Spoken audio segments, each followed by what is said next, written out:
Hello, everybody, and welcome to the emergency Friday morning re-record of the first half of the Johnny Drip Drip kickoff video. Not exactly sure what happened, but I checked the uploaded video and I had no audio for the first half. So I'm going to try to do this in one shot here just because I don't really have time to re-record each individual slide. The first half might seem a little less organized, and maybe I'll have to upload it in two parts. I'm not sure if I'll be able to splice them together. But anyway, let's get into it. The Johnny Drip Drip weekend will take place from Thursday, July 25th through Sunday, July 28th at Rifle Lake in Lupton, Michigan. And throughout the presentation, I'll be using this little laser pointer to show some important things. So if you see the laser pointer, you should know that it must be on something very important. Okay, that should be it for here. Getting into a little agenda, we're going to start off with an overview for the weekend. We're going to move to some general updates. We're going to get into that feedback form we did earlier in the year and go do some review of it. We're going to get into a couple new stats, and lastly will come a section called Get Involved with the Drip. All right, taking a look at that weekend overview. We're going to come in like we typically do on Thursday. If you're able to show up on Thursday, you're going to probably unpack, slowly prepare the cabin for the weekend, and then we'll make our way to Trapper's Bar in Rose City, where we'll do some pull tabs, we'll play some pool, drink some pitchers of beer, eat some pizza, and typically we hang out there until most of the people arrive, then we make our way back to the cabin for the night. On Friday, we're going to play all four of our seeding games, and of course, people can roll in Friday morning. Even if you can't make it to later Friday, I'll try to schedule the games so that you don't miss too much. And on Friday night, there is a night of Johnny Drip Drip Party. We make our way to Saturday, where in the morning we do the typical ceremonial tie-dye. We move from there to the championship tournament, where we're now going to play all of our games in the championship tournament on Saturday, and that's followed by another night of Johnny Drip Drip celebration. Moving to Sunday now, where we no longer have the championship game, we're just going to have the closing ceremony and awards in the morning, and then we'll clean up the cabin and head home. Should make for a little less hectic of a Sunday and kind of bring the weekend into a rounder form.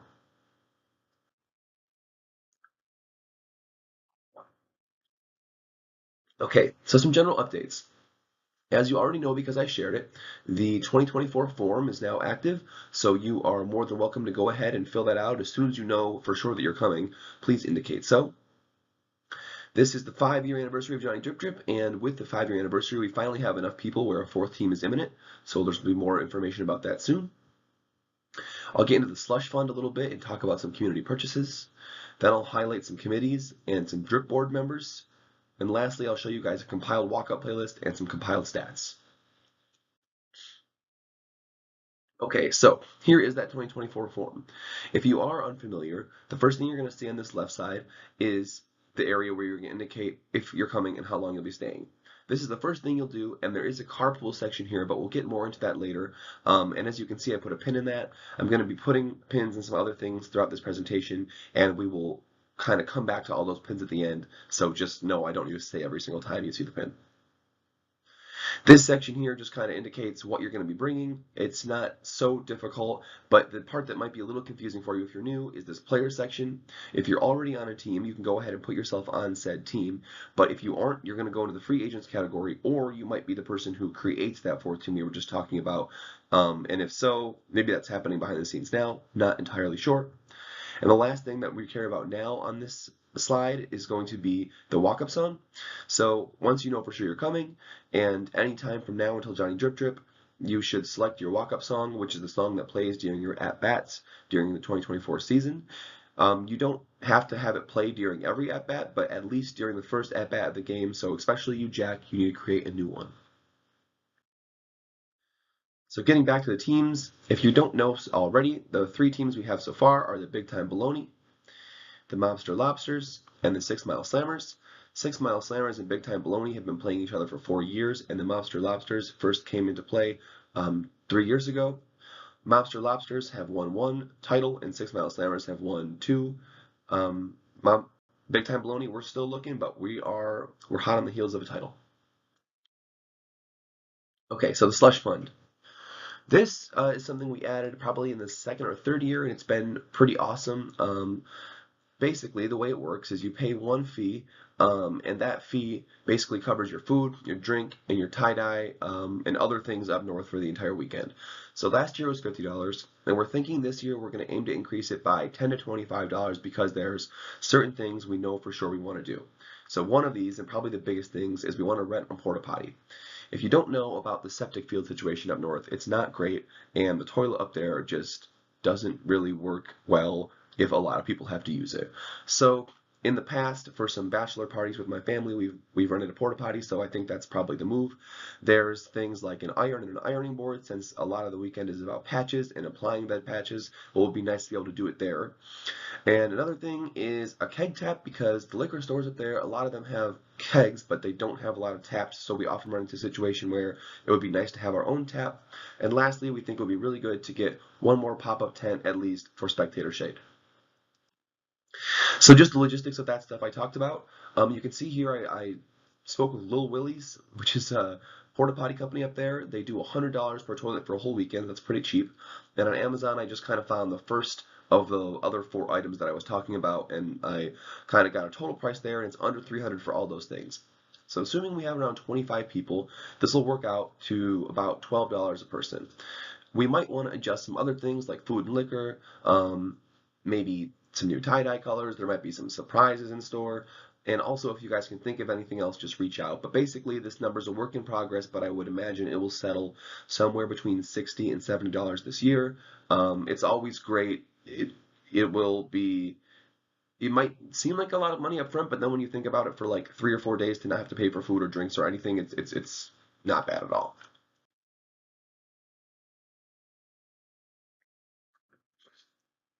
Okay, committees and the drip board. So this one here, Giant Drip Drip takes a lot of work, and this year we kind of created some committees and had other people stepping up, and there already were other people doing stuff. Like, for example, we already know Nathan is the grill master and drip secretary. He's been doing that for the past 4 years. He does an awesome job. Myself, Ian, and Wyatt have unofficially been working on the equipment and how we play the game. Well, now we are the equipment managers. We added a production team this year with Nate as our lead videographer, Jack as the social media manager, Evan as the head of broadcasting, Pat, Ray, and Ian as well. Alex, he is reprising his role as the tie-dye guy, where he's going to organize all our tie-dye, get our table set up, get the tie-dye set up. And myself and Wyatt are working behind the screens, plural, as the creative directors. I already shared this with you guys last night, but I've created the compiled Giant Drip Drip walk-up song playlist, and it's just pretty nice. It's fun to put on and shuffle and hear, like the Jack Machine play, or, oh, that's the song Michael played before he went to the Super Bowl, or, it's just, it's interesting that all these songs hold value. Okay, and this is another cool one. This is compiled stats. So I created this spreadsheet in Excel. This is just like one of many tabs, but it's the coolest one. It's sortable, but it's just sortable in Excel, so I can share the sheet with people. But I was hoping that maybe I could make it more accessible at some point in time. Either way, you can see here, it's sorted currently by hit percentage, and this takes on all the games people have played over the history of Johnny Drip Drip. It gives you all these measures per game, and you can sort and compare to other people. And this also might be utilized for some kind of surprise this year. Who knows? And we will be tracking more stats in the future. Well, this year especially. Okay, the next portion is going to get into the feedback form. So we're going to be walking through the parts of the feedback form I sent out earlier in the year. So that would be in order: the lodging situation, gameplay and balance changes, equipment upgrades, the food and drink situation, weekend structure, a production update, and some other feedback. So starting off with the lodging situation, one of the big things with Giant Drip Drip, if you're unfamiliar, is the cabin. It probably sleeps 15 comfortably, 20 is a bit of a stretch, and we're going to have even more than that. So typically we have some tents set up in front of the house, or people might even just sleep in cars. Well, we were just wondering, how can we make that better this year? And people generally agree with that sentiment. A thing that was brought up a lot was maybe having an RV or a camper if we had access to it. Maybe another Airbnb on the lake, but at the very least, I think we should move all these tents across to where we typically park, and this might involve creating a role of a parking coordinator or somebody who might do something like that. But in general, back to the RV and camper thing, if you have access to an RV or a camper, reach out because it could be helpful. And just to get into the Airbnb portion of it, I don't think it's very feasible as something we do, but I looked up Airbnbs and found there were two, one on Rifle Lake for 300 a night, and one kind of just south of it here in this neighborhood for 135 a night. Now, the only problem this creates, and this is something that some people brought up in the poll, is the lake has a swamp here, so we wouldn't be able to walk. You'd have to drive about 5 minutes, which isn't so far, but at a weekend where a lot of people are getting drunk and ingesting substances, I don't know that I want to make this the option.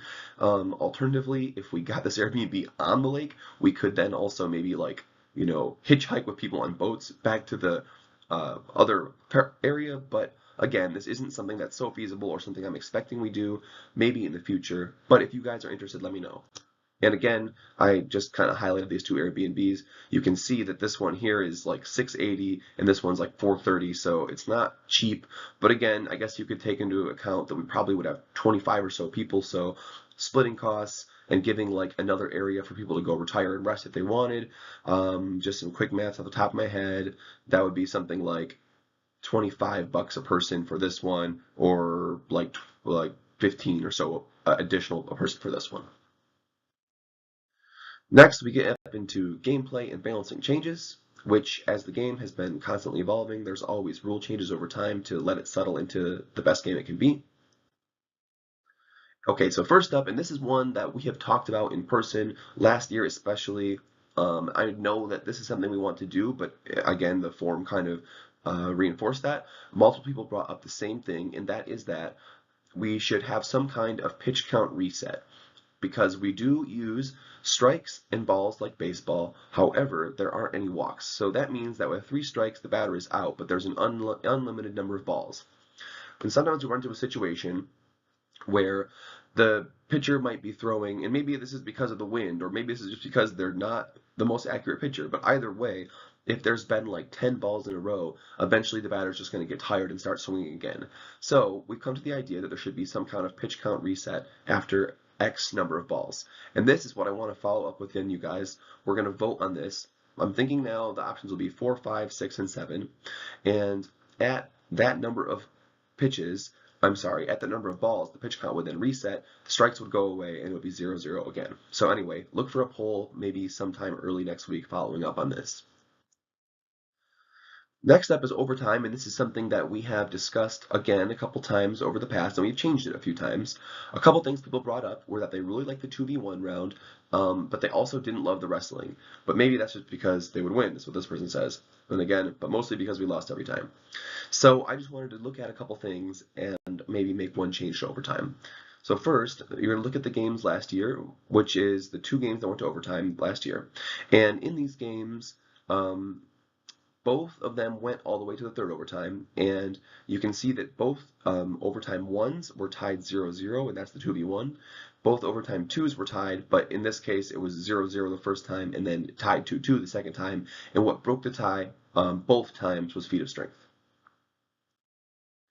So here are those rules just as they stand currently. So we start with 2-on-1s, we go to a home run derby, and then a feat of strength. If you don't understand the 2-on-1s, basically the pitcher and the sentinel, the person on top of the raft, are going to go against the full batting order, but it's just the batter, and they have to try to take them on 2-on-1. Then we go to a home run derby where it's just a pitcher and a hitter. Their goal is to get the ball beyond the raft to score a point 1 time through the order, and then we do a feat of strength, which is the typical king of the raft overtime. My solution to solve this problem, or at least alleviate the problem a little, is to add another overtime that will take place after 2-on-1s. After 2-on-1s, because everybody loves 2-on-1, they seem to really like it, but nobody scored in 2-on-1s, so I think it's unlikely that that's going to break the tie every time. So I think it's best to do that one first. So I'm going to add this new overtime 2-on-2s, and in 2-on-2s it's the same thing as 2-on-1s, except there is going to be a runner at one of the half bases.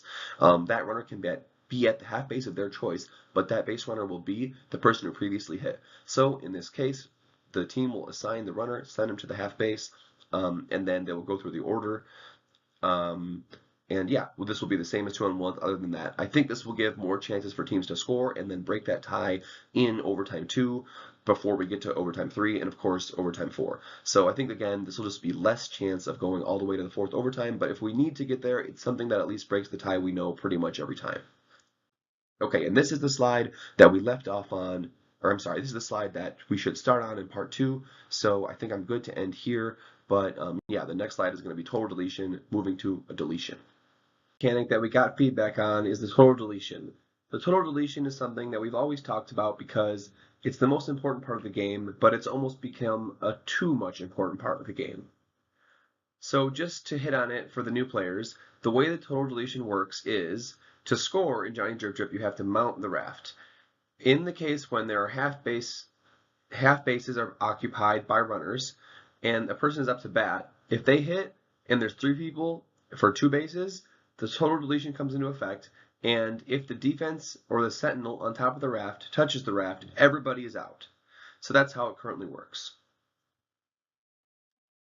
A proposed change would keep with the spirit of the total deletion while allowing for the game to breathe a little bit more and maybe not always end on total deletions. So looking at the same scenario here, the half bases still have no order, there's no force outs, but in the case where both half bases are occupied, as you see here, the deletion would come into play. To secure deletion, eliminating both players, the defense could touch the ball at the top of the raft before either of the runners mounted the raft, or of course the batter. If the offense has 1 or 2 outs, the deletion would record 2 outs or 1 out respectively, and it would end the side. But this would continue play in the case where there was 0 outs, as you'll see on the next page. And this is represented here where both of the runners in the water are shown as out. So we'll say that this team has touched the ball to the raft. Now, this batter is not out. He has a chance to either go to one of these 2 half bases before the sentinel or another defender can tag him out. This adds just one other element to the game where if the sentinel records the deletion and they jump off the raft and tag the batter, they would record a total deletion, which is a new stat. The last gameplay adjustment, and this is more of a larger scale thing, is the length of games. Typically, each game is 4 innings, and historically we have played 5 total games. But this year we're going to be adding one more team, and with one more team comes more games that need to be played. This means at least 1 additional seeding game and 1 extra tournament game must be played. So this means we're going to need to fit 7 games into a weekend. We usually fit 5. The only way I think we can do that is by reducing the 4 seeding games to 3 inning games rather than 4. I don't think this will really affect the competitiveness of the game, and I have a little quick slide that can maybe prove that here. I'll show you next. I've compiled the 10 games that took place the previous 2 years in Johnny Drip Drip, and if you look at all of them, there's only 1 game where there isn't an inning that both teams didn't score. So to me, that at least tells us that the game is very dependent on scoring, yes, but it's also a game that isn't going to be entirely determined by 1 inning, and I think that it's totally fair for fitting in all the games we need this year to say that the seeding games are going to be a little bit shorter. So the next big item covered in the feedback forum was the equipment. A couple things people talked about were some anti-slip pads, maybe updating the chairs that we use for stands under the bases, and to maintain those barrels. I put some checks here because myself, Ian, and Wyatt on the equipment management team are already working on some things here. You'll hear some more stuff later. There was a funny response by Spencer here, talking about maybe this guy getting sunburned, so you should maybe wear sunscreen or something like that. And there was some pitching mound dialogue, but we didn't really follow up on anything there. If you really want that to be a thing this year, reach out or help out. Next up, we got to the food and drink situation, which is generally just the part where we say Nathan does a very good job, but here it might be useful even for you, Nathan, to pause it here and check this stuff out. So yeah, he's very good. He's the food overlord. It was delicious. This may be useful. Maybe some Panera, Kobe beef. That could be a big deal. I don't know. Either way, it's a great time. The food is awesome. So we appreciate that guy. Okay, next up, we talked about the weekend structure. How do we think the activities are broken down? What do people think about that? The big thing people talked about here were games and when they're played. Generally, we ended the year with games on Sunday, but as we already discussed, I think this year we're going to try to end them on Saturday. So that seems to be in line with what a lot of people thought. And then also a lot of discussions around the river trip. Most people think it's better that we got rid of it, and I do agree, but I think there is a way we could still do it in the future, if possible. But yeah, it works the best this way without it. But let's see that weekend structure chart again just to kind of drive this home. So looking at this, we see the games are all kind of concentrated to Friday and Saturday, so that's in line with people wanted there. Um, but the one thing that I had mentioned about the river trip is, and again, this isn't for this year, but if anybody's on board ever, just let me know because I will make it more of a thing for the group if people are down. Um, I already get Thursday off work, and I think a good amount of people did. I wouldn't be opposed to coming up Wednesday night and doing that river trip Thursday morning. It would extend things even more and make it a bit more elaborate of a weekend, but the river trip was a great time, and it doesn't really fit in the full weekend we have, but again, extending the weekend, hey, maybe that's in the future. The next part of the forum focused on the production of Johnny Drip Drip and things like sound, video, and overall pageantry. So here are some of the things that people had to say about that. And one thing that I got some feedback on that kind of led to creating the committees of production team were people saying, hey, they'd be serious about doing sound and data recording. Evan says he'd like to be the head of broadcasting. So as you can see, this was a pretty good area because it showed that other people, were interested in the production and increasing there. So there's a couple spots we're going to talk more about later. But again, like I said, the big thing is sound, setup, video, all these kind of things that we're currently working on now. Over here you see Luke, and that's because he has a cool motion activated GoPro that we're going to try to use on the raft this year to catch some of our big plays. And lastly, there was some other general feedback as well, such as that we need to get a metal detector sweep for nails, which that might be a good one, but even just generally, maybe getting some more first aid kit stuff might be beneficial. It's generally a pretty safe place, but hey, it can't hurt to be prepared. Another good one, this came about, I think, on New Year's Eve. Juliet and Sam came up with this IV drip station that Juliet would be totally on board with running if any people were interested in having an IV the morning before the championship game. I don't know how serious people are about that. I'm not so interested in it because I don't love needles, but she said that it's a thing that she could do, and Sam is apparently into the idea, so follow up if you're into the idea also. This concludes the feedback form part of this video.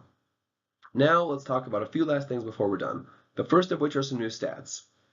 We already talked about the first of these in the total deletion to deletion change.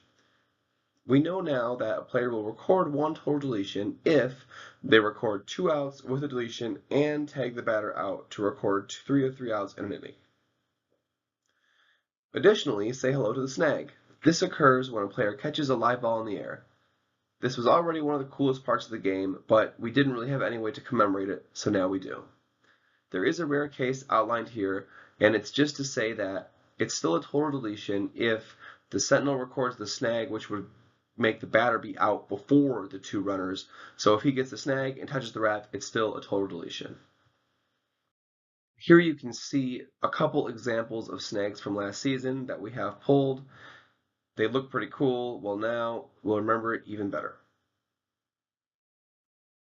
We finally made it. It's time to get involved with the drip. As you can see, here are all the pins where things we were talking about earlier are going to come back up and be important again. So it takes a lot of work to make Johnny Drip Drip such a big weekend, and there's a lot of people helping out. There's also some things that maybe we could use some help on. So if you're interested in any of these things, just reach out, let us know. First is, we're looking for a transportation or a parking coordinator, somebody who's going to really evaluate the carpooling, get us the least amount of cars up there, maybe work on organizing a different place for people to park in town and shuttling people to the cabin, especially if we try to have that secondary tent or RV sleeping area. Next up some alternate commentators. This is by order of our head broadcaster, Evan. So Evan wants to have maybe some color commentators, people from each team who could hop on the mic with him when he's talking about his ad reads, when he's looking to get some excellent insight. Maybe that could be you. These last two positions are more hypothetical, not necessarily things I expect to do anytime soon, but if you're interested in these things, let me know. First up is outreach or sponsorship. So we've gotten some sponsors from Sam or Big Joe C. Well, we'd like to see what else we can obtain. This could entail even like reaching out to companies and saying, we have all these guys, playing this game. Can you give us a bunch of, I don't know, liquid IV, something like that. It's not something that I expect anybody to do, but hey, it would be funny, and just even like the fake sponsorships are a great time too. And lastly, there's all these videos, all these stats, all these things. I have them somewhat organized, but if anybody wanted to become a drip historian or the webmaster to pull all these things together, they could definitely be better organized. So let me know if any of these things interest you. Thank you guys so much for sticking with me through what seems like it was, I don't know, it's probably going to be 25 minutes or so for you. I feel like I was recording this thing for 6 hours. Anyway, we're in it. We have a new season. It's Johnny Drip Drip, 5-year anniversary. It's going to be awesome. Follow up on this. I'll follow up with stuff. Yeah, it's probably time to drip, rock, and roll.